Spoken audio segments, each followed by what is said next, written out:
Dalam video kali ni, aku nak sharekan dekat korang tentang takut. Ramai budak muda takut nak mula, takut mencuba, takut nak gagal. Selagi kau hidup dalam ketakutan, selagi tu kau kunci pintu untuk kau keluar daripada kemiskinan. Dan bukan aku nak hina, tapi benda ni adalah realiti yang tak ramai orang sanggup untuk telan. So aku explain dekat korang.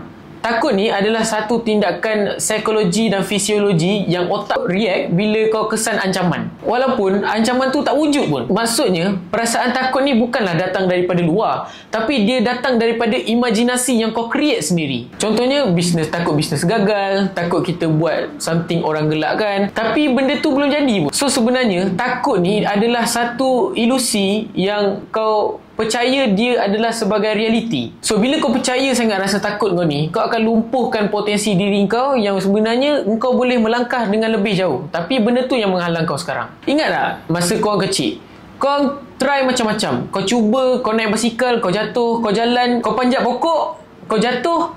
Besok dia kau berkumpul dengan kawan-kawan kau panjat lagi pokok tu. Maksudnya kau tak reti berputus asa. Kau try macam-macam. Maksudnya kau buat dulu, barulah kau fikir apa kesan dia kemudian. Sebab masa kita kecil, kita belum lagi dilatih untuk takut untuk gagal. Bukan sebab dunia makin bahaya, tapi sebab society dah mula tanam skrip dalam kepala kau. Jangan buat tu, nanti malu.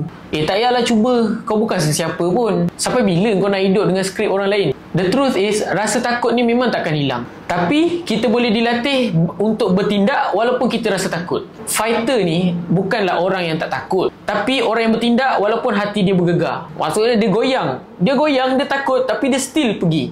That is a fighter. Kita tak perlu tunggu untuk berani. Kau kena mula je dulu. Dan keberanian tu akan datang dalam proses. Macam aku, personally, aku belajar fight. So, bila aku belajar fight and aku dilatih untuk aku masuk ring.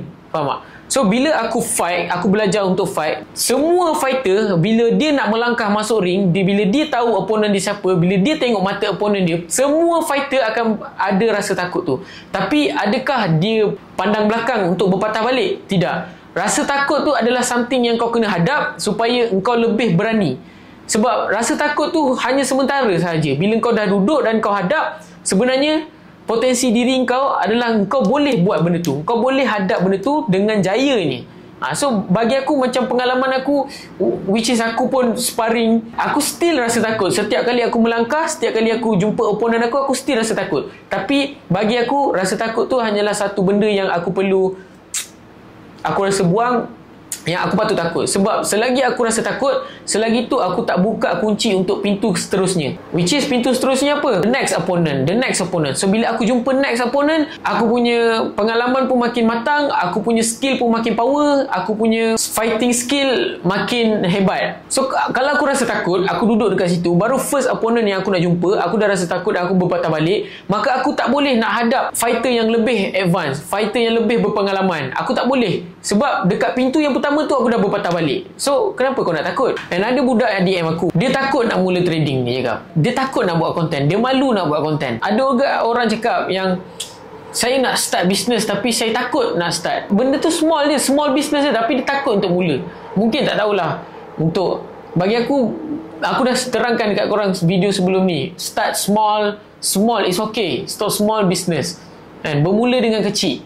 Tapi ramai orang takut. Dan aku tanya dia balik, apa yang kau takut sangat? Dan dia kata, takut rugi. Tapi aku balas, kalau kau tak cuba langsung, kau dah rugi masa kau rugi peluang, kau rugi potensi yang sepatutnya bawa kau keluar dari hidup sekarang. Mana lagi rugi? Rugi RM200 atau rugi potensi diri kau untuk kau jadi berjaya?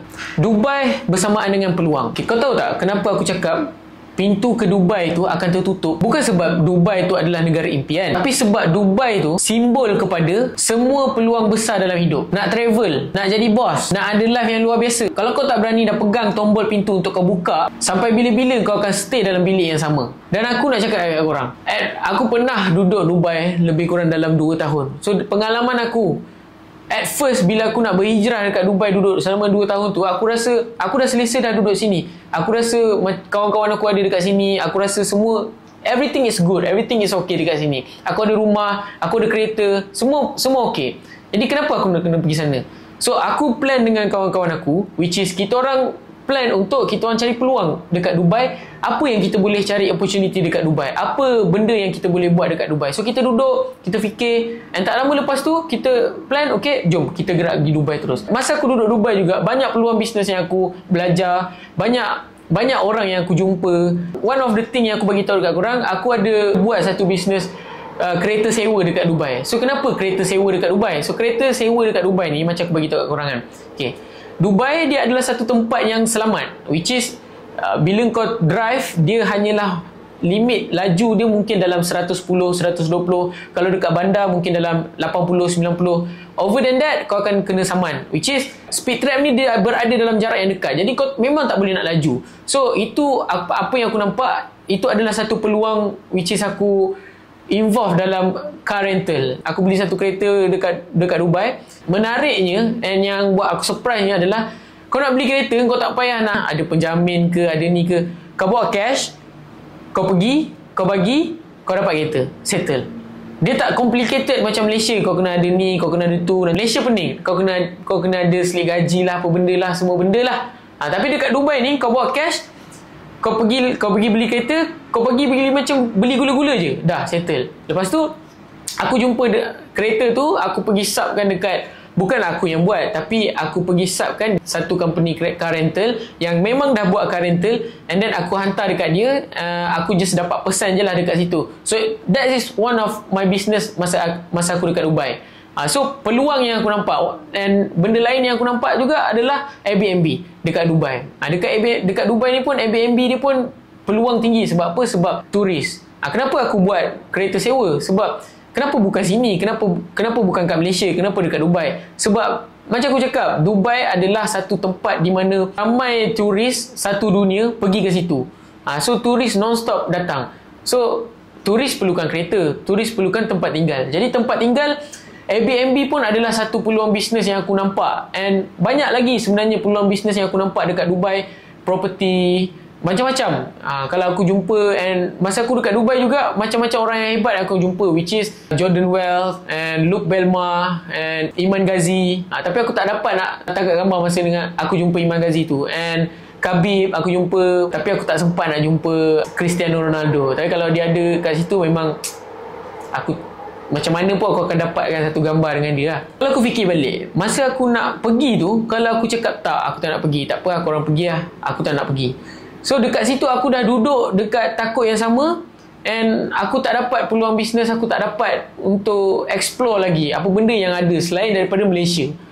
So daripada situlah aku nampak peluang ni, peluang tu. Kalau aku rasa takut, aku akan duduk kat sini je lah. So apa yang kau nak kena buat sekarang? Berani. Mula kecil. Bukan terus berhenti kerja. And bukan juga untuk kau terus jual rumah, start kau punya bisnes. Tapi kau kena mula dari ubah kau punya mindset. Kau kena cakap kat diri sendiri setiap hari, apa, aku takut, tapi aku tetap akan buat. Bila kau mula gerak walaupun kau takut, kau tengah ajar otak kau yang ketakutan ni bukanlah bos dalam hidup kau. Kau tak miskin sebab duit. Kau miskin sebab kau percaya sangat dengan suara dalam kepala kau yang kata, aku tak cukup bagus, aku akan gagal. So jangan percaya suara tu. Percaya satu je, kau layak untuk hidup luar biasa. Tapi syarat dia, kau kena langgar rasa takut kau tu dulu. Jangan tunggu untuk berani. Sebab bila kau tunggu untuk berani, sampai bila-bila berani tu takkan sampai dalam diri kau. So mula je dulu.